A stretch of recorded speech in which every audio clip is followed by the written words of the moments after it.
Here's the thing you have to understand about rationalist libertarians. We want statists to come up with decent arguments against libertarianism or for the state. We want to engage in an intelligent debate where we're challenged and made to question any conclusions we've drawn. Indeed, it's the fact that we did just this in the past that made us libertarians to begin with. It's not about defending what we want to believe, it's about making sure our beliefs match reality as closely as possible. But it's really difficult to argue with statists as long as they keep pulling the same crap that creationists and other peddlers of bogosity do. And I've covered numerous examples of this on my channel. So a while back, Lord T. Hawkeye came up with his YouTube video, How to Argue for Statism, and Travis Retriever expanded on this idea in his DeviantArt journal. I thought this was such a good idea that it needs to be spread around as much as possible, so I've expanded on it as well, and I've made this video for statists everywhere. If you want to prove that you're right and we're wrong, here are some things you need to do and things you need to avoid doing. 1. Know your definitions. Nothing is more infuriating than dealing with someone who just doesn't understand the definitions of the words he's using. You know how people feel when creationists misuse the word theory? Well, that's how libertarians feel when people misuse words like capitalism. And really, there's no excuse for it. I mean, even dictionary.com will tell you that anarchy means without rulers, not without rules. Any libertarian will confirm that the central tenet of all forms of political libertarianism is the absolute rejection of the initiation of force. And before you go saying that libertarian originally meant socialist or communist, why don't you go look at what the online etymology dictionary has to say about it? These definitions are but mere keystrokes away, so there is no excuse for using terms incorrectly. And by the way, that goes for your terms too. I've had people defend socialism without knowing what it actually means, and it's painful. It's absolutely painful. And sometimes, when you point out it is socialism, they're all like, "Wah! The bad man called me a socialist!" But if you're in favor of government health care, you are a socialist, at least on the healthcare issue. If you're in favor of a central bank with a fiat currency, that's a socialist policy. It's not an insult to say something is socialist, and if you think it is, it's probably time to rethink your position. We point out that it's socialism because that's what it is. And if you think that's a good policy, then what you need to do is man up and defend socialism. It's okay. We'll let you do that. 2. Spare us the fear-mongering. Screaming that the sky will fall if we don't keep feeding the state machine is not an argument, it is a threat. I don't care how many tears of fake compassion you pretend to have over it. It's no different than saying I should believe in God because I'll burn in hell if I don't. It does not convince me. It does not move me towards your position in the slightest. In fact, it actually moves me away from it because it suggests that you're trying to browbeat or even bully me into it. And it implies you either don't know how to argue or you know you have no valid points to make. You cannot substitute a threat for evidence. You can point a gun at me and make me say I'm Twilight Sparkle, but that won't make it so. Now, if you want to say that certain specific bad things will happen, if certain specific statist policies are repealed, or certain libertarian policies are implemented, that's fine, but you'd better be prepared to defend it. 3. Stop with the special pleading already. We've made this very clear, but people still seem to think they can get away with it. If you claim a moral rule, don't exempt the state from it. I don't care if they're on your team or not. Go look up the results of the Nuremberg trials to see why I was just following orders was shot down as a valid defense by the very government you defend. If you say you're against exploitation, don't turn around and say that running up the debt for the next generation to pay is totally cool with you. Don't say murder is wrong and then try to make excuses for wars and drone strikes. Don't make arguments for taxation that you would never accept from anyone other than the state. If you do, you're a chump and a hypocrite, and nobody who matters listens to hypocrites. And for that matter, Don't rail against how monopolies are bad and then turn around and defend the state having a monopoly in all sorts of things, from drug testing to roads to emergency services. You'll just make yourself look like an idiot, and we won't take what you say at all seriously. Politicians are not gods, they're not angels, they're not saints, they're generally not even very good human beings. There isn't anything they can do that we can't work together to achieve peacefully without the use of force. And speaking of which, 4. Stop trying to pretend the state isn't force. The state is the initiation of force. Period. This is not up for debate. Every time you argue something should be law, statute, ordinance, regulation, or whatever, you're advocating violence against anyone who does not agree. No, I'm not. I hear you cry. I'm just trying to help people. Okay, what happens if someone doesn't think it's a good cause or would rather help some other way? What is the state gonna do? Ask them nicely? No. They'll be sent papers in the mail. If they ignore them, they'll be called to court. If they refuse to go, the police will come. If they refuse to go with them, they'll be forced to go, and if they attempt to resist, bang. And for what? Because they didn't want to spend their money in a way you thought was noble? Explain to me how that justifies assault, kidnapping, rape, and murder. Every single law will ultimately result in your murder if you continue to resist for long enough. The only way to stop this is either for you to submit in some way, in which case you're a victim of oppression, or the state gives up, in which case the entire law is ineffectual. Oh, there are other ways to stop it, like nullification, but you statists are almost universally against that. If I gave you a gun, would you go to someone's house and demand money to fund your cause, fully intent on shooting them if they refuse? No? Then you need to explain to me why you would, in good conscience, have the state do it on your behalf. How is that better? You advocate the use of force, deadly force, if necessary, against those who disagree with you. Grow a pair and justify it. Stop trying to dance around the issue. The very fact that you feel the need to avoid it reeks of a guilty conscience and Stockholm Syndrome. 5. Don't use government policy as a means of justifying government policy. This is just a circular argument and gets you nowhere. Here are some examples. The EPA mandates its testing of water purity. Since they have monopoly power, it means that anyone testing the purity of water in the private sector gets crowded out, if not restricted outright. It's circular reasoning to point to that and say we rely on government for water purity testing, as if it somehow proves the private sector couldn't do it. Immigration puts a strain on the welfare state. Even if this is true, and the evidence is really iffy at best, if anything, immigrants, both legal and illegal, are less likely to go on government assistance once other factors are controlled for. This is an argument against the welfare state, not against immigration. Terrorists attack us because they hate us, but the reason they hate us, according to the U.S. government's own intelligence experts, is because our military is over on their land attacking them. So attacking them in retaliation is just going to result in more hatred and more terrorism. We need welfare because people don't donate enough money to charity. But how much money would they donate if they weren't taxed to pay for the welfare state and international offense and tons of pork barrel boondoggles?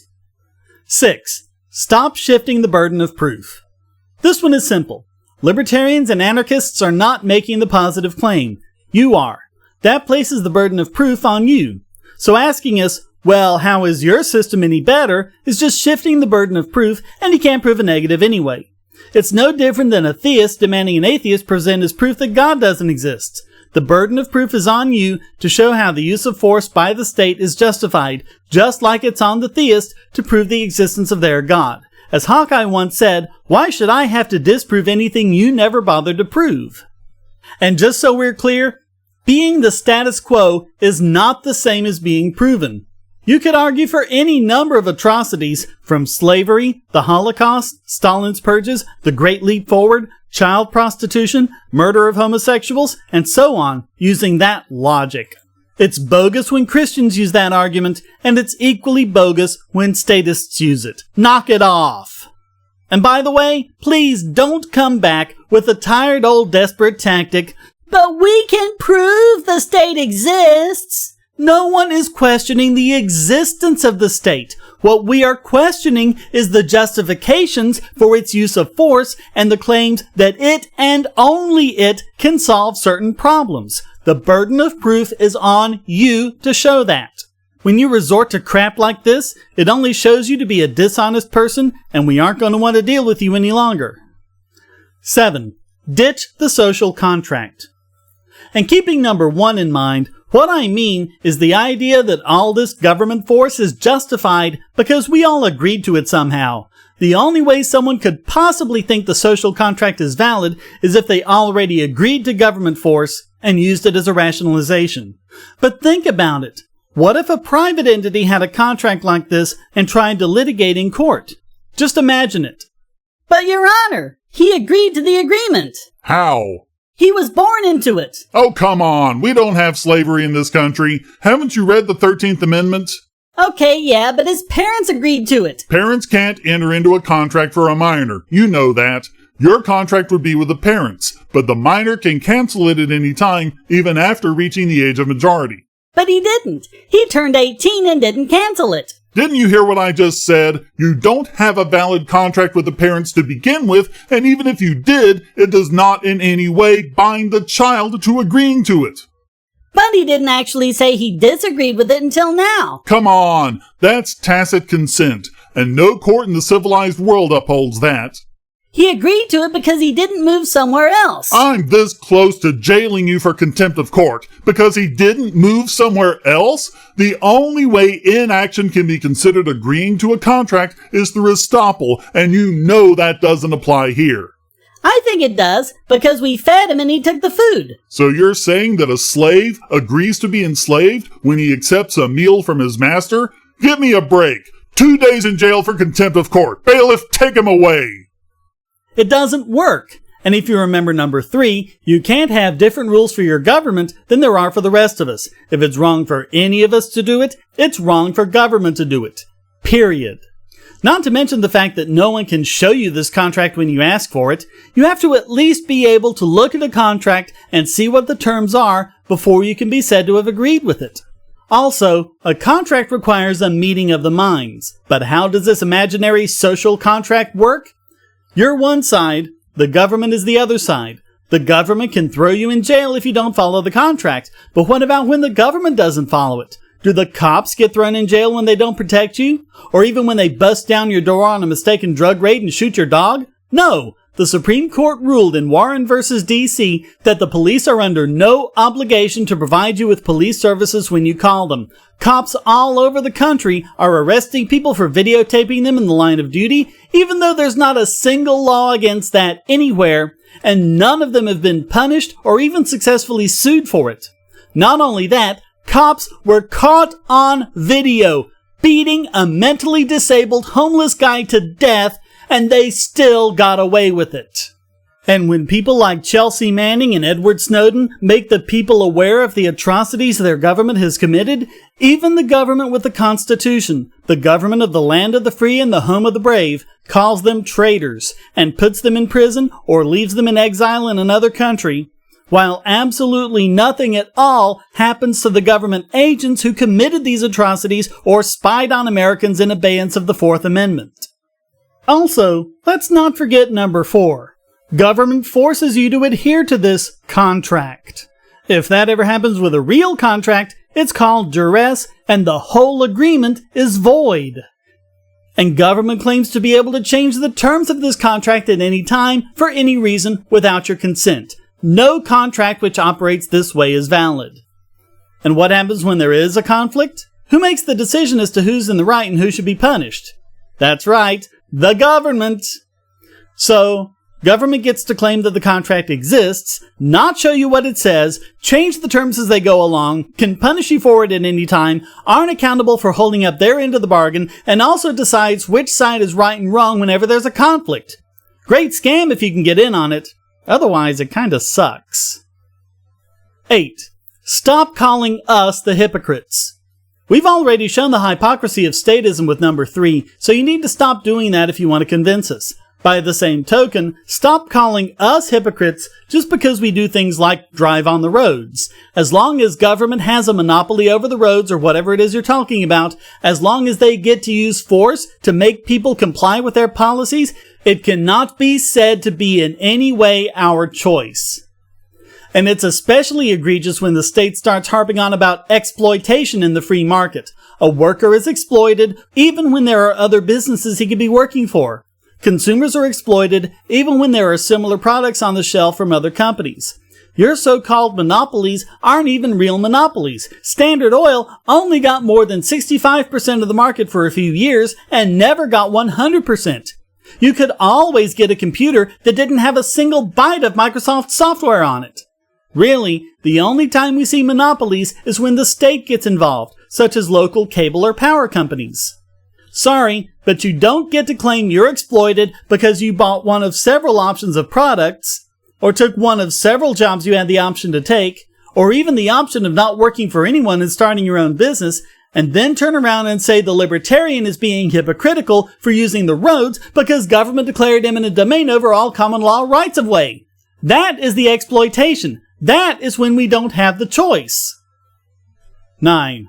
Always consider the possibility you're wrong.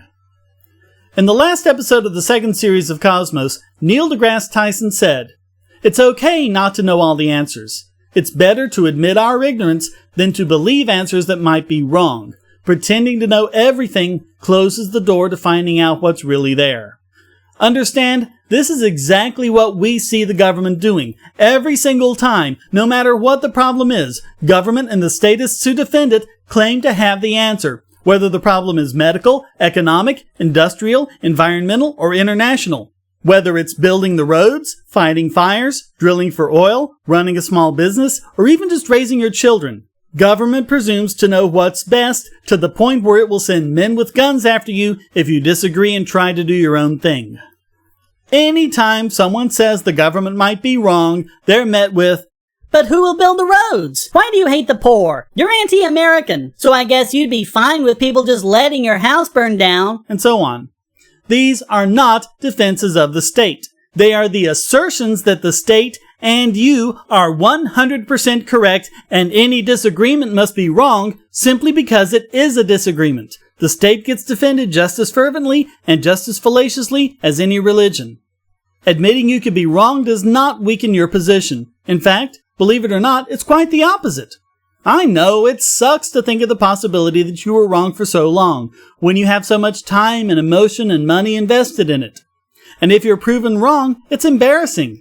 For a few minutes. But I ask you, what is worse? A few minutes embarrassment or wasting your whole life on a lie?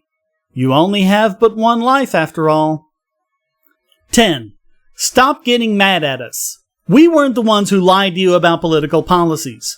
We weren't the Democrats in power who lied about being anti-war and pro-homosexual and then started even more wars with drone strikes and left all the LGBTs out to dry. We weren't the Republicans in power who claimed to be pro-free market and pro-privatization and then expanded Medicare and grew government even faster than the Democrats. Don't get mad at us when we point out that the Republicans lied about being small government in 2010 just as they lied about it in 1994. Don't get mad at us when we point out that the Democrats lied about being anti-war to get Obama elected, or when we point out that Korea was Truman's war and Vietnam was Johnson's war. Don't get mad at us when we point out that the Republicans were in power from 2001 to 2006 with majorities in the House and Senate, full control of the White House, and a majority in the Supreme Court, and it was still the same business as usual that left us with higher taxes, less freedom, a worse-off economy, and more debt. Don't get mad at us when we point out it was Clinton who signed Don't Ask, Don't Tell, and Obama fought its repeal in the courts tooth and nail. Except that you were lied to by people who wanted to use you and learn from it. But you getting mad at us for pointing out you were tricked and conned and how your holy grail is made of fool's gold? Rank cowardice. So, statists, the ball's in your court now. It's time for you to step up and meet your burden of proof.